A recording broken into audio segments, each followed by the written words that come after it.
말씀 함께 보시겠습니다. 오늘 주신 하나님 말씀은요, 구약성경 사무엘하 18장 31절로 33절의 말씀입니다. 여러분 성경책을 한번 다 찾아보시기 바랍니다. 사무엘하 18장 31절로 33절의 말씀을 함께 보시겠습니다. 구약성경 사무엘하 18장 31절로 33절의 말씀.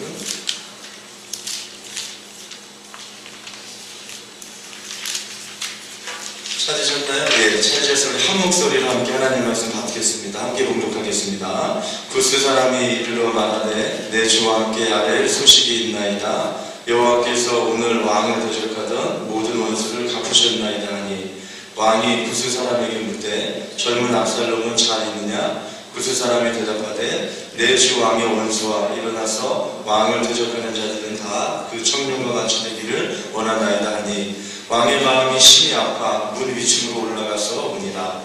그가 올라갈 때 말하기를 내 아들 압살롬아, 내 아들 압살롬아, 차라리 내가 너를 대신하여 죽었다면 압살롬 내 아들아 하였더라. 아멘. 자, 우리 계속 우리 성경을 좀 같이 풀어서 여러분들은 같이 봐야 될 것 같습니다. 성경책을 그대로 덮지 마시고 가지고 계시기를 바랍니다. 자, 우리 옆에 있는 분 한번 인사하시죠. 성도 간에 교제합니다. 반갑습니다. 잘 오셨습니다. 한번 인사하세요. 반갑습니다. 잘 오셨습니다. 네. 은혜 자리에 오신 여러분 환영하고 축복합니다. 자, 우리 지난 주간 우리 다윗 그리고 우리야 밧세바 이 사건을 통해서 우리 하나님의 사람이 영적인 긴장을 놓치고요, 우리 기도의 끈을 놓칠 때 하나님의 사람이지만 우리가 얼마나 아래까지 바닥으로까지 추락할 수 있는지 이것을 우리는 목격한 바가 있습니다. 다윗이 그렇게 하나님 마음에 합한 자라는 말씀을 듣고요, 하나님과 가까운 관계를 가졌던 그런 사람 아니었습니까? 다윗이 이렇게까지 추락하게 되었다면 예외는 없는 것입니다. 이전에 어떤 은혜를 그 사람이 경험했든지, 또 어떤 기적을, 놀라운 일을 그가 체험을 했든지, 과거에 어떤 열심을 가진 어떤 신앙생활을 했든지 간에 관계가 없습니다. 그것으로 보호를 받는 것이 아니었습니다. 영적인 긴장을 놓치고요, 기도의 끈을 놓치고, 그렇게 해서 하나님의 관계에 문제가 생기게 되면 누구에게나 이런 다윗에게 일어났던 그런 일들이 발생할 수 있다는 것을 오늘 우리는 다시 한번 기억해야만 되겠습니다. 자, 그렇게요, 추락해버렸던 다윗이 나단 선지자의 설교를 들으면서, 하나님 말씀 들으면서 하나님 앞에 죄인인 것은 다른 어떤 사람이 아니고 바로 나이구나, 자기 자신의 죄인임을 그렇게 깨닫게 되었던 것입니다. 죄인임을 깨닫게 되고 나니까, 내가 죄인인 것을 아니까 그때 비로소 하나님의 은혜가 임하게 되는 것이고요, 그때 비로소 회복의 역사가 시작되는 것을 오늘 우리는 보게 됩니다. 이 밧세바 사건에 이어서 연결되어서 일어난 일이 바로 오늘 우리가 읽은 본문 말씀이었어요. 그 다윗의 아들이었던 압살롬의 반란 사건이 이 밧세바 사건에 이어서 그렇게 진행이 되는 것을 보게 됩니다. 여러분 아시는 것처럼 다윗에게 압살롬이라고 하는 그런 아들이 있었어요. 이 압살롬은 외모도 그렇게 다른 아들보다 훨씬 더 뛰어났고 많은 또 좋은 장점을 많이 가지고 있어서 다윗 아버지로부터 특별히 많은 사랑을 받았던 그런 아들이었습니다. 이 압살롬에게는 다말이라는 이름을 가진 그런 누이가 있었어요. 그러니까 그 다윗에게는 그 부인이 많았잖아요. 그러니까 부인이 많으니까 그 형제들이, 자녀들이 많이 있는데 그 어머니가 다 같지 않은 거예요. 압살롬과 다말은 한 어머니에게서 태어난 그런 남매였어요. 자, 그런데 다윗의 아들 중에 이제 어머니가 다른 아들, 암논이라고 하는 그런 형제가 있었는데, 이 어느 암논이라고 하는 이 압살롬의 배다는 형제가 이 압살롬의 그 누이였던 다말을 강간하는 그런 사건이 벌어지게 됩니다. 결국 이 일에 격분한 압살롬은 계획을 세우죠. 이 암논을 살아가는 누이를 그렇게 한 암논이라는 사람을 살해해야 되겠다라고 하는 계획을 세우세요. 암논을 살해하고 복수를 이제 하게 되는 것입니다. 아버지로부터 특별한 사랑을 많이 받고 있었어요. 그렇지만 사람을 죽인 것은, 또 형제를 죽인 것은 너무나 큰 잘못이 아니었습니까? 이게 잘못이구나, 큰일이 났구나라고 생각하게 된 압살롬은 그때부터 이제 도망을 가서 도피 생활을 시작하게 됩니다. 이렇게 도망을 다니면서 피해 다녔던 시간이 3년이라고 하는 시간이 이제 지나게 됐어요. 그리고 아버지인 다윗으로부터 연락을 받게 되는데 이제 왕궁으로 돌아와도 좋다라고 하는 그런 다윗의 연락을 이제 받게 되는 것입니다. 자, 그런데 여기서부터 이제 문제가 본격적으로 시작이 됩니다. 이제 아버지의 연락을 받고 왕궁으로 돌아오기는 돌아왔는데 아버지가 그래서 이제 자기를 용서했다고 생각을 하는 거죠. 내 용서를 받고 이제 관계가 회복되었구나라는 마음을 가지고 그렇게 왕궁으로 돌아온 것인데 아버지인 다윗이 압살롬을 보지를 않는 거예요. 만나주지를 않아요. 무슨 이야기냐면 다윗이 아들이었던 압살롬에게 했던 그 용서는 진정한 마음에서 우러나는 그런 마음의 용서가 아니었다는 것을, 형식적인 용서였다는 것을 압살롬이 왕궁으로 돌아와서 그것을 이제 깨닫게 됩니다. 저는 이것은 주변의 사람들을 의식한 정치적인 시련일지도 모르겠어요. 다윗이 왕으로서 나는 살인죄를 저지른 아들까지도 용서하고 용납하는 살인자 아들을 용서하는 강대한 왕이다라고 하는 그런 힘을 받고 싶어서 정말 마음의 진심으로 그를 용서한 것은 아닌데 그냥 버려두지 않고 그 아들이 방황하도록 내버려두지 않고 다시 왕궁으로 불러들였던 것입니다. 이것이죠. 내면의 진심이 없는 용서는 용서가 아닌 것입니다. 하나님께서 우리에게 원수를 사랑하라고 말씀하시고요. 누군가를 용서하고 화해하라고 말씀하셨을 때는 마음에 그런 마음 없이 그냥 용서한 척 하라는 말씀이 아니었던 것입니다. 좀 마음의 중심으로 용서하고 화해하는 그런 일을 하나님이 우리들에게 말씀하십니다. 우리 지난 금요 집회 때 우리 제자도 우리 서번트 10에 대해서 함께 이야기를 잠깐 나누지 않았습니까? 예수님의 제자가 된다는 것은 종이 된다는 거예요. 종으로 섬기라고 하는, 또 예수님의 리더십은 그 서번트 리더십, 종으로 섬기는 그런 리더십 아니었습니다. 그러니까 종으로 섬기라는 말은 종이 된 척 하라는 말이 아니었고 실제로 종이 되라는 말이었어요. 내가 저 사람 발을 좀 씻겨야 되겠다라는 마음을 가지는 것으로 충분하지 않고 실제로 그의 발을 씻기는 모습이 있을 때 그 사람이 하나님 말씀에 순종하는 종된 리더십을 또 세워가는 하나님 나라의 정의를 세워가는 그런 모습이 될 수 있는 것이 이것입니다. 용서라는 것을 마음가를 생각하고 누군가를 용서했다고 하면 용서하는 감정을 가지는 게 아니고 실제로 마음의 중심으로 그를 이해하고 용납하고 용서하는 그런 마음이 있어야 되는데 오늘 그게 없었어요. 다윗의 내면 가운데는 용서하기를 거절하는 그런 마음이 있었어요. 용서하기를 거절하는 마음은 어떤 마음이냐면 그에게 은혜를 베풀기를 거절하는 마음과 같은 마음이라는 거예요. 바로 직전에 바세바 사건을 통해서 얼마나 심각한 죄를 저질렀습니까? 바세바라고 하는 아무 죄 없는 여인의 인생을 그렇게 망쳐먹고 그 가정이 파괴가 됐잖아요. 자기에게 충성했던 나라에 충성한 그 장수를 그 계획을 세워서 살해했잖아요. 살인죄는 다른 사람의 죄 이전에 바로 자기 자신의 죄였어요. 그럼에도 불구하고 하나님 앞에 회개하고 돌이켜서 용서를 받는 그 은혜를 체험한 그런 다윗이었는데 그것을 잊어버린 거예요. 그리고 다른 사람에게 그러한 용서를 베풀고 그러한 은혜를 베풀기를 거절하는 것, 사랑 베풀기를 거절하는 것, 이것이 바로 죄입니다. 사랑을 받은 자로서 사랑을 베푸는 것, 은혜를 입은 자로서 은혜를 베푸는 것이 마땅한 것. 본인은 받았지만 그것을 주지 않는 것, 이것이 하나님 보시기에 선한 일이 아니라는 것을 오늘 우리는 기억해야 됩니다. 우리 너무 잘 있는 거예요. 우리 이번 주가 4월 16일이 그 세월호 사건이 1주년이 되는 그런 시간 아닙니까? 1년밖에 지나지 않았어요. 많은 사람들의 머릿속에서 그러한 아픈 기억들, 일어나서 안 될 그런 일들에 대한 기억이 그렇게 사라져요. 그동안에도 얼마나 많은 그런 유사한 사고들이 있어서 또 얼마나 많은 사람이 그렇게 죽고 다치고 또 얼마나 많은 가족들이 그런 같은 어려움을 겪었는지 우리가 알고 있잖아요. 그런데 그에도 불구하고 우리는 그런 일들을 너무나 잘 있는 모습, 오늘 우리에게 필요한 것은 은혜 받았던 기억, 죄를 용서받았던 기억인 것을 다시 한번 생각하게 됩니다.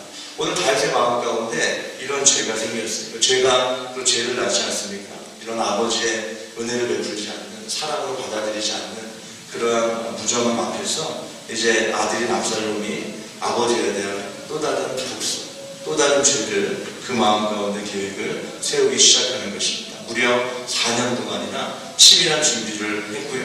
이 치밀한 준비 끝에 쿠데타가 진행이 되고 결국 그 결과 다윗이 이 아들인 압살롬의 칼을 피해서 광야로 도망치는 그런 일들이 이제 일어나게 되는 것입니다. 이제 다윗이 광야로 도망을 칩니다. 예전에 사울왕의 칼에 쫓겨서 도망을 다녔던 그 광야로 다윗이 다시 발걸음을 옮기게 되는 것입니다. 광야는 다윗에게 있어서 아주 특별한 의미를 가진 그런 장소이기도 합니다. 다윗의 신앙 인격이 본격적으로 형성된 것이 바로 이 광야이기 때문에 그렇습니다. 이 광야로 갔어요. 광야는 고난을 의미하고 어려움을 의미하는 건 아닙니다. 그 어려움의 자리에 가서 다윗은 다시 하나님의 은혜를 회복하는, 다시 믿음의 사람으로서의 본질과 자아를 회복하는 그런 일들을 경험하게 되는 것입니다. 그렇습니다. 자기가 낳은 아들에게 쫓기는 것은, 이런 현실은 이보다도 비참할 수는 없죠. 그렇죠? 다른 사람은 아니고 아들이 나를 죽이려고 달려드니까 그 칼을 피해서 도망을 다니는 것은 이것보다 더 안 좋은 상황은 없어요. 이것보다 더 비참한 상황은 없습니다. 그렇지만 이 가운데 그가 경험하는 고통은 오늘 그에게 회복의 계기를 마련해 주었다는 것을 다시 한번 우리는 생각해 보게 되는 것입니다. 고통이 꼭 나쁜 것만은 아닙니다. 고난당하는 그 시간이 어쩌면 하나님 앞에서 나의 모습을 다시 한번 돌아보고 원래 내가 하나님 앞에 가지고 있었던, 가져야만 했던 그런 믿음의 본래의 모습을 다시 한번 회복하는 그런 계기가 될 수도 있음을 오늘의 다윗의 모습을 통해서 다시 한번 확인해 보게 되는 것입니다. 그렇습니다. 압살롬을 사랑으로 대하지 않고 은혜를 베풀지 않고 무정하게 대하는 다윗의 모습은 적어도 하나님의 사람의 모습은 아니었어요. 하나님의 사랑이 무엇인지 알고 하나님의 은혜가 무엇인지를 경험한 그런 사람의 모습이 아니었어요. 하나님의 사람의 모습이 아니고 왕의 모습이었습니다. 원활한 국정 운영을 위해서 나라를 통치해야 되잖아요. 나라를 통치하려면 원래 이스라엘이라고 하는 나라는 물론 왕이 세워졌지만 다른 나라의 왕과 이스라엘의 왕은 다릅니다. 다른 나라의 왕은 왕이 정말 신과 같은 존재, 왕이 살아나면 살고 왕이 죽어나면 죽는 거예요. 근데 이스라엘에게 있어서 왕의 의미는 다른 것입니다. 왕이 마음대로 하는 것이 아니고 하나님의 뜻을 받아서 그 하나님의 뜻에 맞추어서 그 나라를 통치되는 것, 이것이 바로 이스라엘의 왕의 그런 의미였어요. 그래서 왕이 세워질 때 그냥 뭐 투표나 뭐 다른 걸로 세워지는 게 아니고 제사장의 머리에 기름을 붓지 않습니까?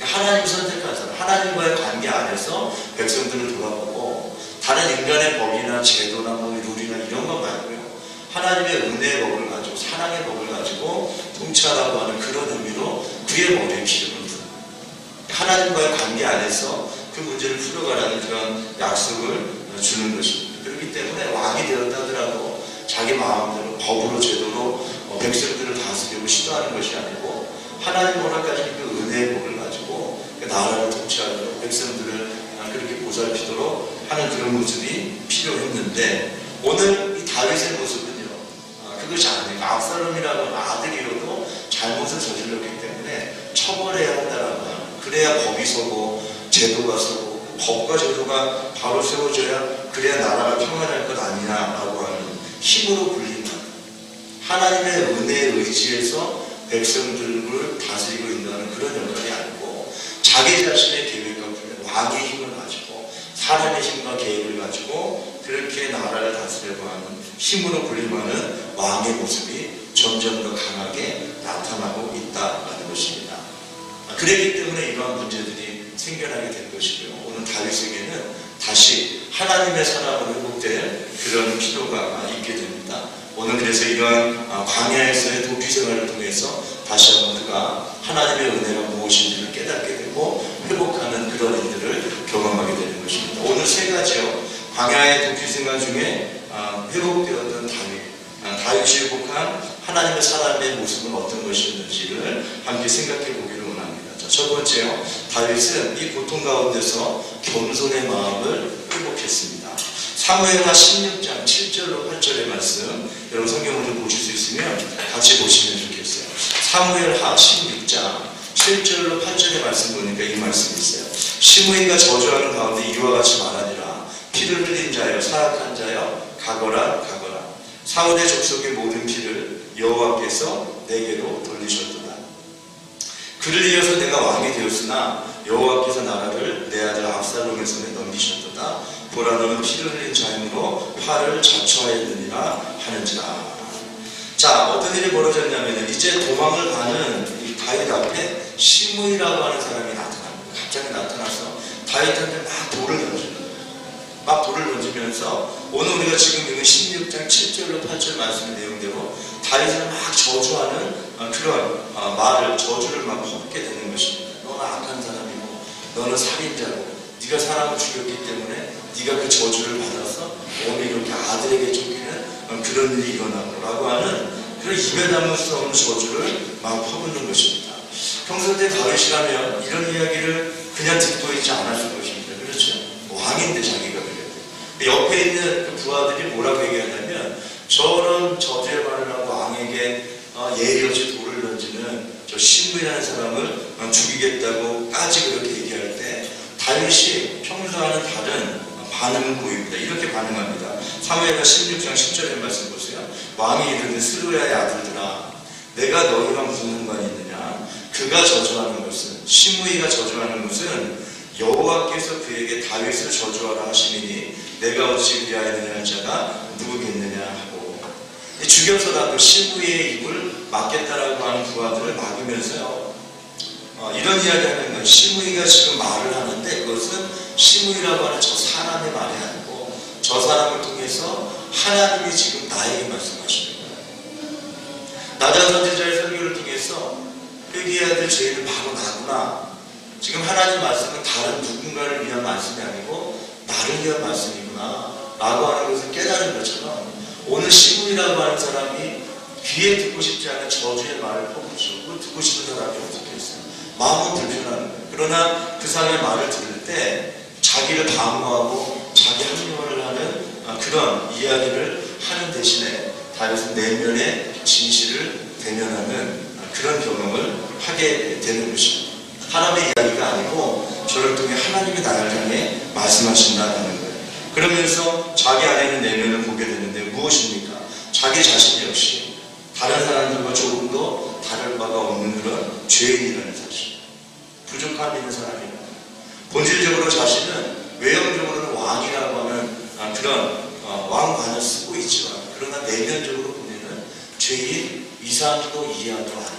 하나님 앞에서는 그런 존재일 수밖에 없다는 사실을 깨닫게 되면서 죄인이 무엇으로 삽니까? 자기 의로 살 수가 없잖아요. 자기가 잘한 것이 없으니까 죄인이잖아요. 내 의로 사는 것이 아니고 하나님의 자비, 용서하시는 것만 내가 살아갈 수 있다는 사실을 다시 한번 깨닫게 되고 자기 자신의 내면을 다시 한번 정직하게 돌아보는 그런 순간을 맞이하게 됩니다.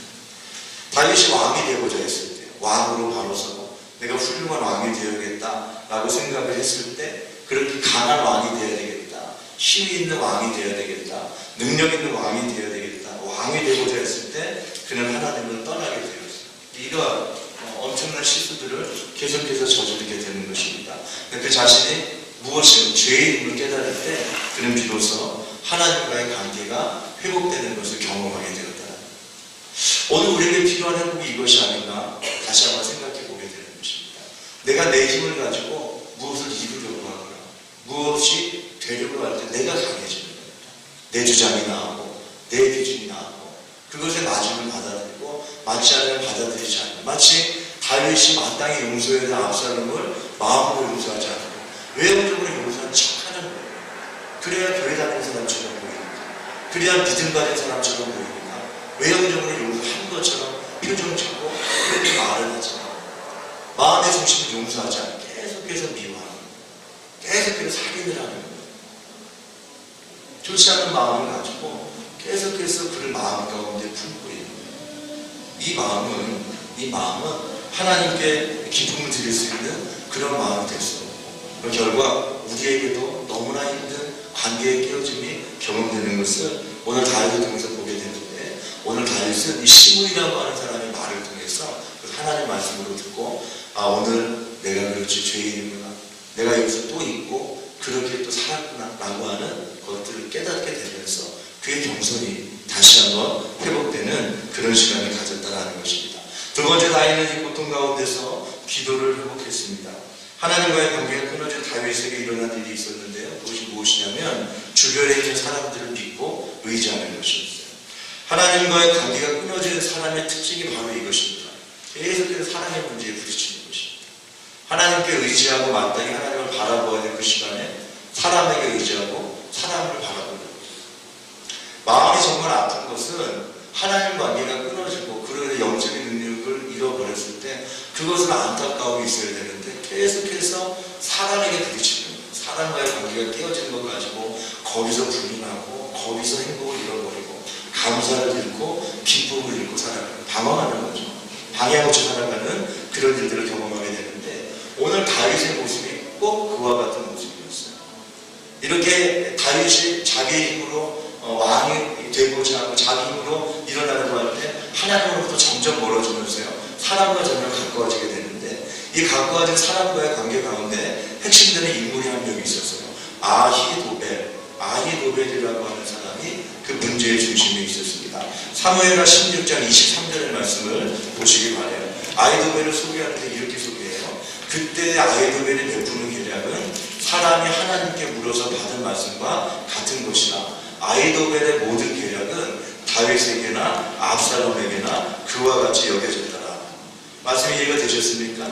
아히도벨이라고 하는 사람이요 다윗의 신하였는데 이 사람이 얼마나 영향력이 있었냐면 다윗이나 압살롬이 이 아히도벨에게 문제만 있으면 아히도벨이라고 하는 사람을 찾아가는 거예요. 그러니까 그가 하는 이야기를 하나님 말씀과 같은 레벨로 같은 영향력으로 마음 가운데 받아들였다라고 그렇게 이야기하고 있는 거예요. 그러니까 이 말은 다윗이 얼마나 이 아히도벨이라고 하는 사람을 믿고 의지하고 있었는지를 우리가 알게 되는 그런 대목이라고 할 수 있죠. 그러니까 문제가 생겼을 때 다윗은 하나님을 더 이상 찾지 않고 대신에 아히도벨이라고 하는 사람을 찾아갑니다. 오랜 시간 동안 이 아히도벨과 함께 여러 가지 이야기를 나누고 또 여러 가지 나라 운명에 대한 그런 이야기를 나누면서 참 그렇게 오랜 시간 동안 교제를 나누고 그에게 얼마나 많이 믿음을 주었는지 알 수가 없어요. 자, 그런데 아들 압살롬이 반란을 일으키던 그날에 이 아히도벨, 그렇게 믿었던 아히도벨이 다윗에게서 등을 듣는 그리고 압살롬의 편에 서게 됩니다. 다른 사람 다 배신해도 아히도벨이라고 하는 사람은 배신 안 할 줄 알았어요. 근데 그렇게 믿었던 아히도벨이 압살롬 편에 서서 반란군이 되어서 쿠데타의 그런 주동자가 되는 거예요. 그동안 아히도벨이 다윗에게 했던 건 다 쇼였어요. 연기였던 거예요. 다윗은 그것을 몰랐어요. 영적 분별력이 떨어진 거예요. 이 사람이 정말 좋은 사람인지 정말 나에게 필요한 사람인지 어떤 마음을 가지고 오는지 그냥 위장을 하고 쇼를 하면서 오니까요. 그것을 분간할 만한 그런 능력이 그에게 없었던 것이 아히도벨의 연기에 완전히 속아 넘어갔습니다. 자, 그런데 여러분 아히도벨이 어떤 사람인지 아십니까? 아히도벨은 우리 지난주가 나눴던 밧세바 있죠. 밧세바의 할아버지였어요. 손녀의 밧세바가 그의 인생, 그녀의 가정이 다윗에게 의해서 그렇게 완전히 망가지는 그런 모습을 지켜보면서 할아버지인 아히도벨의 그 마음이 얼마나 아팠겠어요. 그렇지 않겠어요? 손녀가 그렇게 다윗한테 그렇게 심한 일을 당했는데 그의 마음이 정말 어떻겠어요. 자, 그런데 이게 기가 막힌데요. 아히도벨이 그 마음을 완전히 숨기고 그 분노, 다윗이 얼마나 미웠겠어요. 손녀의 인생을 완전히 망쳐버린 그 사람을 얼마나 미워하고 저주하고 싶은 그런 마음이 얼마나 많이 있었어요. 그런 그 마음을 완전히 숨겼어요. 어쩌면 왕의 곁에 신하의 자리에서 머물러 있기 위해서 어쩔 수 없는 그런 선택이었을 수도 있어요. 그러나 어떤 방향이든 그가 그 마음 가운데 있는 것을 완전히 숨기고 위장한 것은 그것을 막는 일이에요. 그렇게 숨겼지만 그러나 마음의 분노의 마음은 사라지지 않았고 결정적인 순간에 다윗에게 복수해야 되겠다고 생각을 했겠죠. 그날만 기다리고 있었는데 그 아들 압살롬이 반란을 일으키는 그날 결정적인 타격을 입히는데 아히도벨은 성공했다 이렇게 생각을 하게 되었을 것입니다. 시편 55편의 말씀은요 이렇게 너무나 믿었던 친구이자 신하에게 배신을 당했던 다윗의 충격과 분노의 마음을 담은 그런 시이기도 합니다. 이런 아히도벨의 이야기를 우리가 바라보게 되면서 우리 다시 한번 사실을 확인하게 되죠. 무엇입니까? 사람은 결코 믿음의 대상이 아니라 무엇이요? 사랑의 대상이라는 것을. 하나님이 우리에게 누군가를 보내셨다는 것을 믿고 의지하고 그 사람 믿고 살아가라는 말이 아니에요. 그 사람이 좋을 것 해줄 것을 기대하면서 그렇게 그것을 믿고 의지하면서 살아가지 말라는 거예요. 그렇게 될 때 실망이 오고 그렇기 때문에 절망이 오게 되는 거예요. 특별히 이렇게 아이도벨의 경우와 같이 가까이에 있는 사람에게 그런 일을 당할 때가 더 많이 있다는 것입니다. 사무엘하 15장 31절에 그래서 이 말씀이 있어요. 어떤 사람이 다윗에게 알리되 압살롬과 함께 모반한 자들 가운데 아이도벨이 있나이다 하니 다윗이 이르되 여호와의 원하옵건대 아이도벨의 모략을 어리석게 하옵소서. 이제는 모든 일을 하면서 아이도벨이라고 하는 사람과 의논을 했어요. 하나님보다 아이도벨을 먼저 찾았던 것이 바로 다윗의 마음이었어요. 자, 그런데 그게 아니라는 것을 깨닫게 되니까 그의 입술 가운데 무엇이 회복됩니까? 기도가 회복되는 거예요. 하나님, 아이도벨의 모략을 어리석게 하옵소서라고 기도하면서 이제 그의 모습 가운데 그전에 하나님 믿지 않았고 하나님 의지하지 않았고 하나님 따르지 않았던 그런 마음이 돌이켜져서 이제 기도의 마음으로 다시 한번 회복되는 것을 보게 되는 것입니다. 우리가 믿었던 사람들한테 배신을 당하고 우리가 많은 것을 베풀었지만 그러나 그에 대한 보답을 받지 못할 때 우리 마음이 실망됩니다. 그렇죠? 좌절됩니다. 그것 때문에 얼마나 낙심이 많이 되고 마음이 아픈지 알 수가 없어요. 그러나 그때 그런 과정들을 통해서라도 사람을 믿었던 마음을 의지했던 마음을 내려놓고 이제 누구에게요? 하나님께로 다시 우리가 돌아설 수 있다면 그래서 그런 일들 때문에 우리가 다시 한번 하나님에 대한 기도를 회복할 수 있다면 우리에게 있는 고통은 단순한 어려움 그것으로 끝나는 것은 아닐 것입니다. 그 가운데 기도가 회복되고 그래서 하나님의 관계가 회복된다면 오히려 우리에게 더 필요하고 유익한 일이 될 수가 있다는 것입니다. 여러분이 살아가면서 관계 가운데 이러한 일들을 당할 때가 없지 않은 것입니다. 아니 어쩌면 평생을 지나면서 계속해서 사람에게 당하고 사람에게 실망하는 그런 일들을 계속해서 경험하는 것이 오늘 우리들의 인생의 본질일지도 모르겠어요. 그것을 배신당하는 일, 마음 아픈 일을 당하는 일로 그냥 그렇게 끝내지 마시고 그 시간, 그런 마음은 아프지만 다시 한번 하나님께로 여러분의 마음의 중심을 돌이켜서 믿음의 대상이 사람이 아니고요, 친구가 아니고요, 가까이 있는 누군가가 아니고 믿음의 대상은 오직 하나님 한 분뿐이라고 하는 그런 믿음을 회복하는 그런 축복이 오늘 여러분에게 있기를 주님의 이름으로 축복합니다. 아멘. 이것이 오늘 우리에게 필요한 회복의 모습이다. 자, 세 번째 마지막에 다윗의 고통 속에서 사랑의 마음을 회복했다는 것을 알게 됩니다. 사무엘하 18장 5절 말씀 보니까요, 이 말씀이 있어요. 왕이 요압과 아비새와 이때에게 명령하여 이르되 나를 위하여 젊은 압살롬을 너그러이 대우하라 하니. 이제 발락군을 제압하기 위해서, 압살롬을 제압하기 위해서 군사들, 다윗의 부하들이 이제 나가게 됩니다. 나서는 군사들에게 다윗이 한 가지를 부탁을 하고 있는 거예요. 어떤 부탁이냐면 이 반란의 주동자인 아들 압살롬을 죽이지 말아달라고 하는 그런 부탁입니다.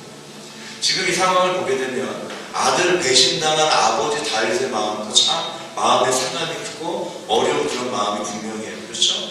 그런데 다윗도 다윗이지만 이 다윗의 옆에 있는 다윗의 부하들도 다윗의 측근들도 화가 많이 나 있는 그런 상태예요. 그렇죠? 만약에 반란이 성공해서 다윗이 왕위를 잃게 된다면 측근의 자신들도 같이 그렇게 사라지는 거잖아요. 같이 죽는 거잖아요. 다윗이 그렇게 되도록 내버려두면 자기 자리를 지키기 위해서라도 자기 목숨을 지키기 위해서라도 이 압살롬이라고 하는 사람을 반드시 제거하고 죽였어야만 하는 그런 상황 가운데 있는 거예요. 자, 그런데 왕인 다윗의 마음도 이제 그럴 것이다. 저 아들이 아무리 아들이지만 어떻게 아버지한테 칼을 겨누고 그렇게 하냐.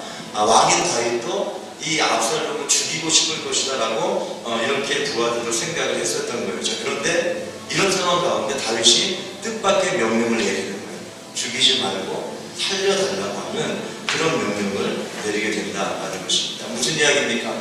다윗의 내용 가운데 뭔가 변화가 일어났다는 사실을 확인할 수 있는 그런 대목이 되는 것이죠.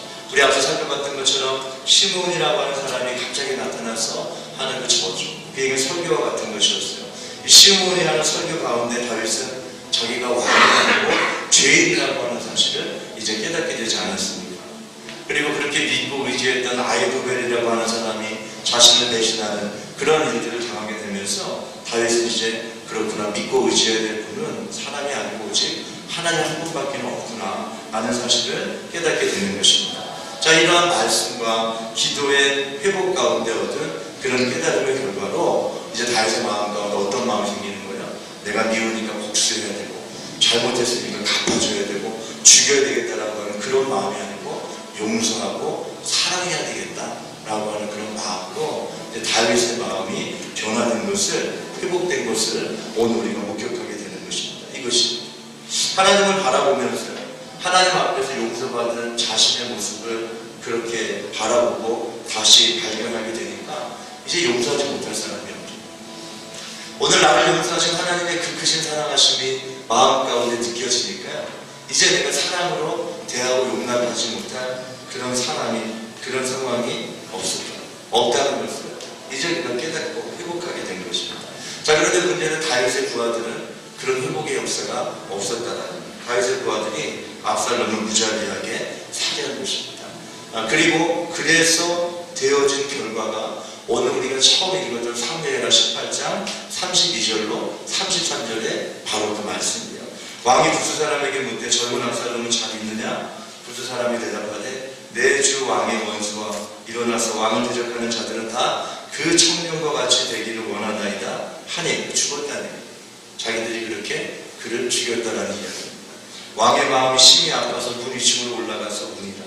그가 올라갈 때 말하기를 내 아들 압살롬아, 내 아들 압살롬아, 차라리 내가 너를 대신하여 죽었다면 압살롬 내 아들아 하였더라 라고 하면서 그의 아들의 죽음을 그렇게 마음 아파하고 우는, 용서하지 못했기 때문에 그런 마음 아픔이 있었던 거예요.